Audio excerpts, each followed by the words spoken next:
महाशिवरात्रीची कहाणी. या कथेच्या श्रवण करण्याने किंवा वाचनाने नकळत घडलेली सर्व पापे नष्ट होतात, जी सूतजींनी शौनकादिक ऋषींना सांगितली होती. विंध्य पर्वतात एक व्याध म्हणजेच शिकारी राहत होता. तो हिंसक व निर्दयी होता. एके दिवशी नेहमीप्रमाणे शिकार करण्याच्या तयारीने तो शस्त्र, फासे, जाळे सोबत घेऊन जंगलात गेला. तेथे एक महादेवाचे मंदिर होते. तो दिवस होता महाशिवरात्रीचा पर्वकाल आणि त्या दिवशी सर्व मंदिर सुशोभित केले होते. मंदिराचा कळस चकाकत होता. मंदिरातील शिवलिंगाची भक्त मनोभावे पूजा करत होते. ब्राह्मण समुदाय रुद्रघोष करत होते. अखंड अभिषेकाची दार शिवलिंगावर धरली होती. कीर्तने चालू होती. हर हर महादेव असा जयघोष भक्तगण करत होते. अनेक दीप लावण्यात आले होते. सुगंधी द्रव्याचा दरवळ सर्वत्र पसरला होता आणि त्या ठिकाणी तो शिकारी आला. त्याने ते सर्व वातावरण पाहिले व सर्व प्रकारची टिंगल करून तो शिव हर हर असे म्हणत पुढे जंगलात गेला. चेष्टेत तो शिवशिव म्हणत होता. त्याच्या जिभेला ती वळण लागली. तो दाट जंगलात शिरला. संध्याकाळपर्यंत त्याला कोणत्याही प्राण्याची शिकार मिळाली नाही. सूर्यास्तानंतर जंगलात दाट काळोख पसरला. आकाशात चांदण्या चमचमत होत्या. फिरत फिरत तो शिकारी एका सरोवराच्या तीरावरती आला. तेथे एक बेलाचा वृक्ष होता. शिकारीसाठी ती योग्य जागा आहे असे वाटून तो त्या झाडावरती चढून बसला. धनुष्यबाण सज्ज करून तो लपवून येणाऱ्या शिकारीवर लक्ष ठेवून होता. परंतु त्याच्या डोळ्यापुढे बेलाच्या वृक्षाच्या डहाळ्या येत होत्या. त्यामुळे त्याला नेम साधता येत नव्हता. तेव्हा त्याने फांदीवरील बेलाची पाने तोडून खाली टाकायला सुरुवात केली.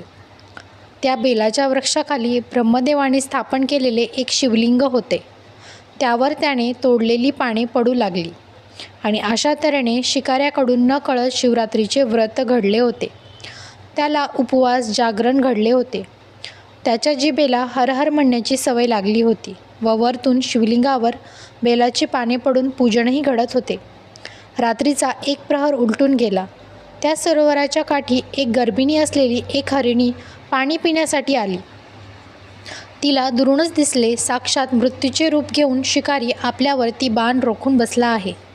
तेव्हा ती मनुष्यवाणीने शिकाऱ्याला म्हणाली, हे महामनुष्या, एक रथ भरून छोटे जीव मारले तर एक हरिण वधाचे पातक, 100 हरिण वधले तर एका बैलाच्या हत्येचे पातक, 100 बैल मारले तर एका गोहत्येचे पातक, 100 गोहत्या केल्या तर एका ब्राह्मणाच्या वधाचे पातक, 100 ब्राह्मण वधले तर एक स्त्री वध व 100 स्त्रिया हत्येचे पाप एका गुरुहत्येच्या पापासमान पापापेक्षा शतपट असते.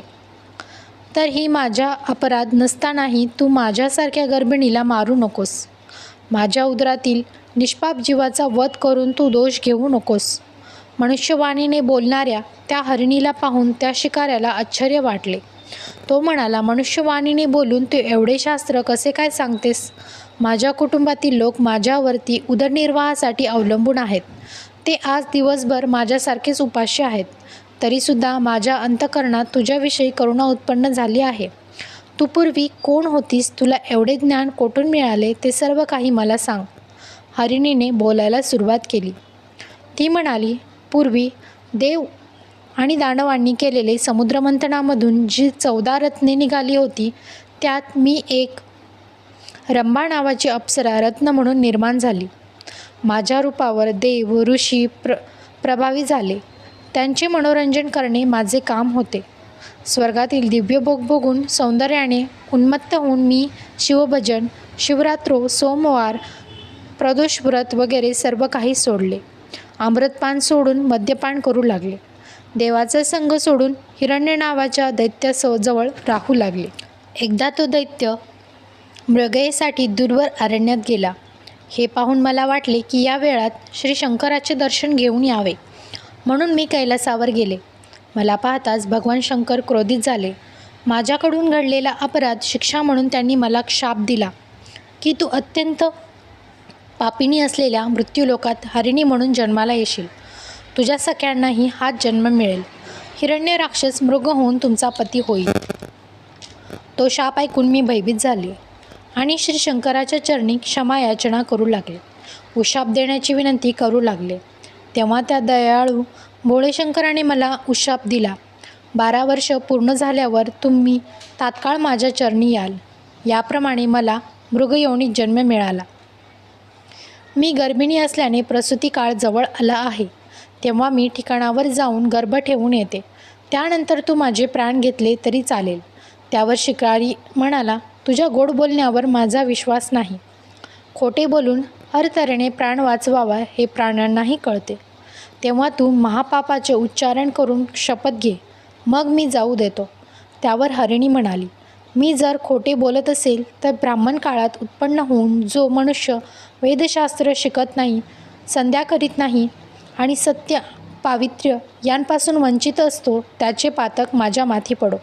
वेदांची विक्री, परपीडा, गुरु, विष्णू, शिव यांची निंदा करणाऱ्याचे, द्वैतमताचे प्रचार करणाऱ्यांचे, त्याप्रमाणे देवळात पुराण ऐकताना पान चघळणाऱ्यांचे, देवळात स्त्रीबरोबर व्यभिचार करणाऱ्यांचे पाप मला लागो. असं ती म्हणाली.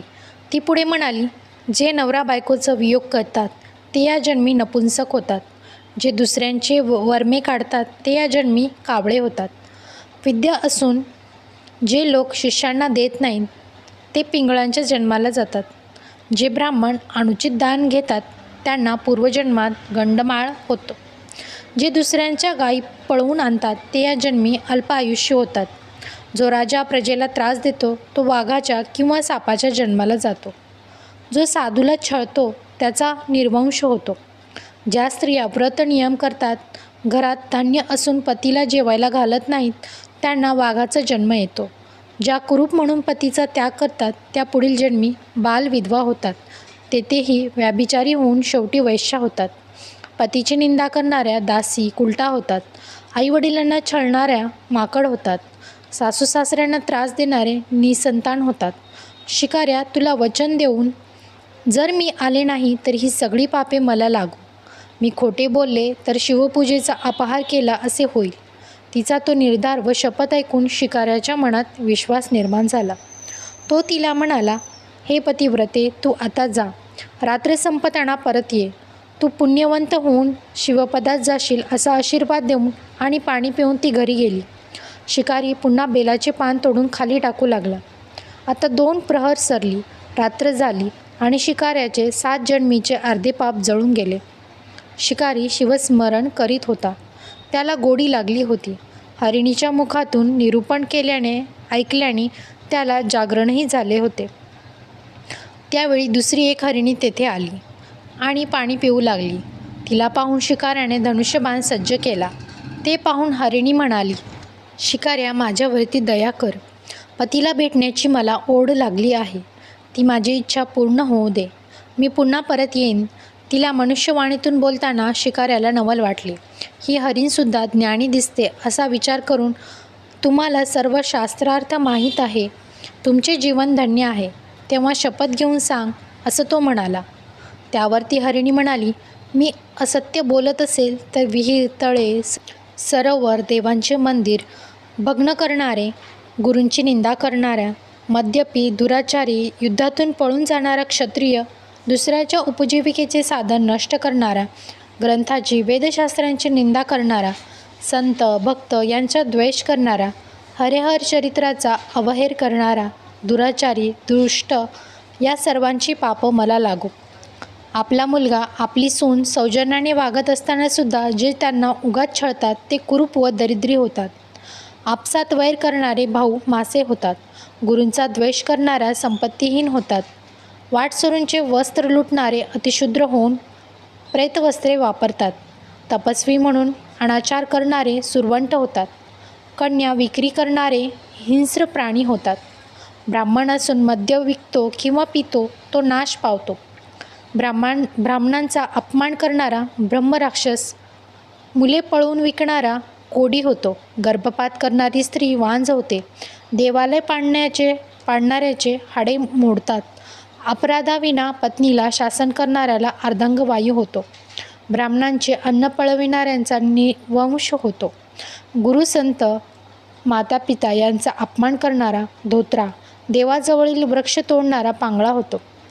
सुतकातले अन्न खाणारा रोगी होतो. झाडांची सावली नष्ट करणारा निराधार होतो. पुत्रद्वेषी गरिबाची लग्न मोडणारा निसंतान होतो. मातापिताचा छळ करणाऱ्याचा कार्यनाश होतो.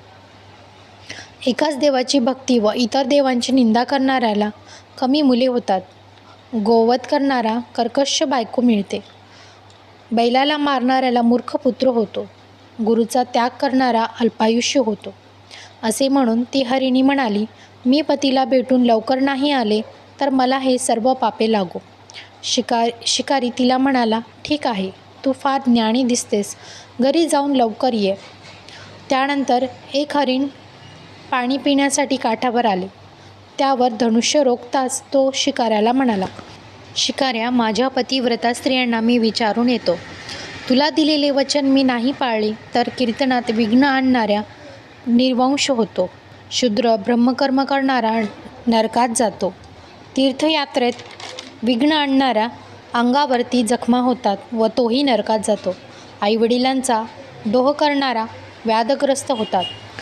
गुरुद्रोही भूतयोनीत जातो. मंदिर पाडणारा, भगवान शंकरांची पिंडे पाडणारा, देवांचे अलंकार चोरणारा पंडुरोगी होतो. मित्रदोह, आईवडील, गुरु यांची हत्या, विश्वासघात, गाई ब्राह्मणांच्या वरील मृत्यूसंकटात सामर्थ्य असून निवारण करत नाहीत. ब्राह्मणाला बाहेर थांबून घरात पक्वाने खाणारा, सोयऱ्यांची पराधना करणारा पोटशोळीचे दुखणे होतात. पंचयज्ञ न करणारे, ब्राह्मणांची घरे जाळणारे, गरिबांना वाटेत लुटणारे, संतांचा अपमान करणारे, गुरुवर आरोप करतात, छळतात ती माणसे निपुत्रिक राहतात. शिवकीर्तन न ऐकणारे कर्णपीडित होतात. बडबड करणारे बेडूक होतात. वाद घालणारा पिशाच्च होतो. अशा तऱ्हेचे अनेक पापे मी जर वचनभंग केला तर माझ्या माथी पडो. शिकाऱ्याला आता शिवनामाची फार गोडी लागली होती. त्याचा कंठ दाटून आला. डोळ्यातून अश्रू गळू लागले. बेलाची पाने खुडून तो खाली टाकू लागला. शिवपूजन घडतच होते. रात्रीचे 4 प्रहर शिवजागर झाला. रात्र संपली. अरुणोदय झाला. तेवढ्यात तिसरी हरिणी आली. आपण हिला तरी मारावे असा विचार शिकाऱ्याच्या मनात आला. तोच हरिणी मनुष्यवाणीत बोलू लागली, शिकाऱ्या, तू मला मारू नकोस. घरी माझे बाळ आहे. त्याला स्तनपान देऊन मी परत येते. मी वचन मोडले तर मला अनेक महापापे लागतील. आता ही कोणता शास्त्रार्थ सांगेल अशा कुतूहलाने शिकाऱ्याने तिला तू काहीतरी शपथ घेऊन जा असे म्हटले. हरिणी म्हणाली, गवत जाळणारा, गावाला आग लावणारा, गो ब्राह्मणांचे पाणी अडवणाऱ्याला क्षयरोग होतो. आई, मुलगा, पती पत्नींमध्ये भांडणे लावणारा, देवब्राह्मण यांना वंदन न करणारा, कठोर बोलणारा, त्यांचे हातपाय यम तोडतात. चोरटी नजर ठेवणाऱ्यास नेत्ररोग, पुस्तके चोरणारा मुका होतो. भक्तांची निंदा करणारे मुखाचे रोग भोगतात. कृपण सर्प होऊन धनाचे रक्षण करतात. जेवणावरून ब्राह्मणाला उठविणारा सर्वात मोठा अपराध आहे. पारधी हरिणीला म्हणाला, तू निश्चितपणे घरी जाऊन तुझ्या बाळाला स्तनपान देऊन ये. पहिली हरिणी प्रसूती झाली. दुसरीने पतीची भेट घेतली. मग हरिण व 3 हरिणी आणि त्याची पाडशी शिकाऱ्याकडे आली. प्रत्येकजण व्याधाला माझे शिकार प्रथम कर असं म्हणू लागला. त्याचे ते बोलणे ऐकून परस्परावरील प्रेम व भावना शिकाऱ्याच्या मनात करुणा उत्पन्न झाली. तो झाडावरून उतरून खाली आला आणि हरिणीच्या पाया पडला. तो म्हणाला, तुमच्या मुखातून निरूपण ऐकून माझे जीवन पावन झाले. आता तुम्हीच माझे माता पिता आणि गुरु आहात. संसार लटका आहे. आता शिवपदी पोहोचण्याची मला ओढ लागली आहे. आणि असे म्हणताक्षणी आकाशातून विमान आले. त्यात पंचवदन, दशभुज, व्याघ्रांबर नेसलेले त्रिजपुंज शिवगण बसले होते. किन्नर वाद्य वाजवित होते. विद्याधर गाणी गात होते. देव वर्षा करू लागले. हरिणींची शरीरे दिव्य झाली. शिकारी त्यांना नमस्कार करीत शिवहर मंत्र म्हणू लागला. त्याचा देह दिव्य शिवगणासारखा झाला. हरिणासह सर्वजण विमानात बसले. देवव्याधांची प्रशंसा करू लागले. शिकारी शिवपदी पोहोचला. मृगांना तारामंडळात स्थान मिळाले.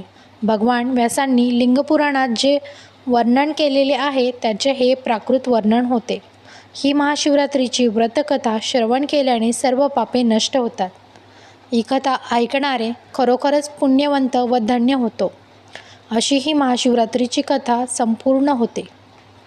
ही कथा कशी वाटली नक्की सांगा. व्हिडिओ आवडला तर व्हिडिओला लाईक, शेअर आणि सबस्क्राईब करायला विसरू नका. ओम नमः शिवाय. श्री स्वामी समर्थ.